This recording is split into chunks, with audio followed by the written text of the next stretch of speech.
یہ بھی دنیا میں رہ رہے ہیں. توجہ ہے نا میری طرف؟ دھیان رکھے پنڈال میں آگ نہ لگا دیں. وہ تو جاڑے کم آئے ہیں، ابھی جاڑے کم آئے، ابھی سے یہ عالم ہے. جی توجہ توجہ. اللہ اللہ میری بہن سنے تو عورتوں پر سب سے زیادہ کس کا بولو؟ شوہر. شوہر کا. اتنا پاکیزہ رشتہ ہے میاں بیوی کا، جی اتنا گہرا رشتہ ہے. صحیح بتاؤں، اگر تم کتابیں پڑھ لو گے نا تو آپ کو پتا چلے گا. سر سے لے کر کے پاؤں تک پورا وجود شوہر کے حوالے کر دیتی ہے، مگر اس کے باوجود بھی شوہر سے جھوٹ بول جاتی ہے. اور بعض تو یہاں تک ہے کہ شوہر کے پیسے بھی چرا لیتی ہے. سوچتی ہوں گی کہ انہیں کیسے پتا چلا، ہم ہندوستان میں ہی کہاں رہ رہے ہیں.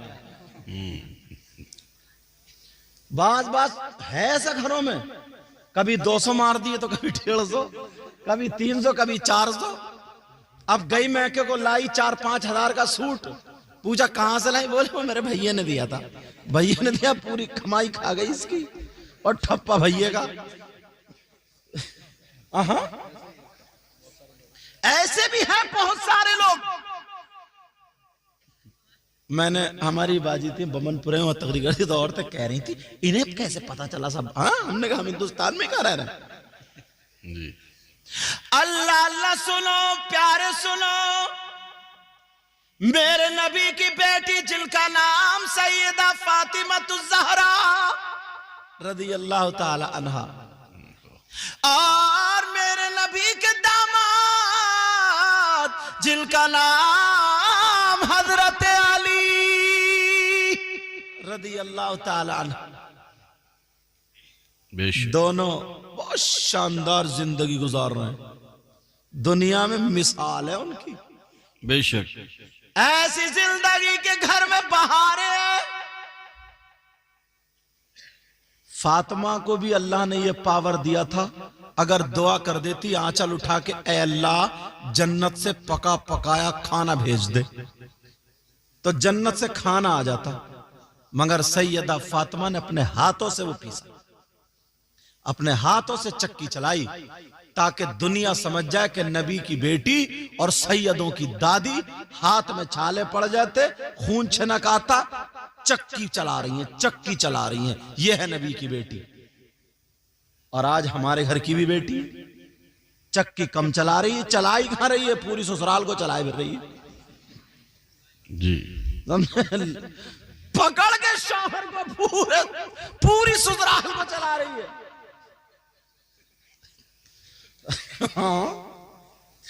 یہ نبی کی بیٹی.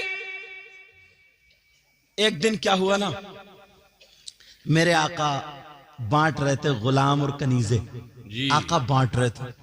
اللہ پتا چلا میرے ابا بانٹ رہے. توجہ، میرے ابا بانٹ رہے. ابا فاطمہ تم بھی چلی جاؤ نا.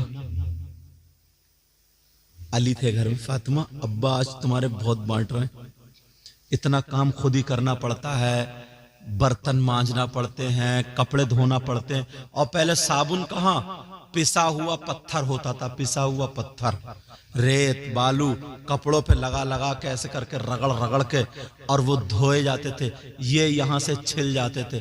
اور آج تو یہ بھی کچھ نہیں ہے، سمجھے، خالی واشنگ مشین میں کپڑے ڈالے، بٹن دبانے کی ضرورت ہے. اگر ایک تھیلی ڈال لی نا تو پوری 1.5 ڈال لی، 1.5 خون پی لیا. خون بولتے کیوں نہیں، پوری 1.5 ڈال لی ہے، 1.5. اب سمجھ میں آ رہی ہے بات ہے. اب تو کہاں پکا. اور اب بھی اس جگاڑ میں ہے، ڈبل بیڈ پہ بیٹھیے، جیسے نکل او گڈو کے پاپا ایک گلاس پانی میرے لیے بھی لے آئیو. یہاں بیٹھ کے پینے کے چکر میں ہے پانی، یہاں بیٹھ کے. کچھ دنوں کے بعد سر پہ بیٹھے گی. اللہ اللہ، لیکن ذرا غور کرو، نبی کی بیٹی ابا کے پاس چلی. ابا کے پاس میری بہنیں یہ چیز لے کر کے جائیں.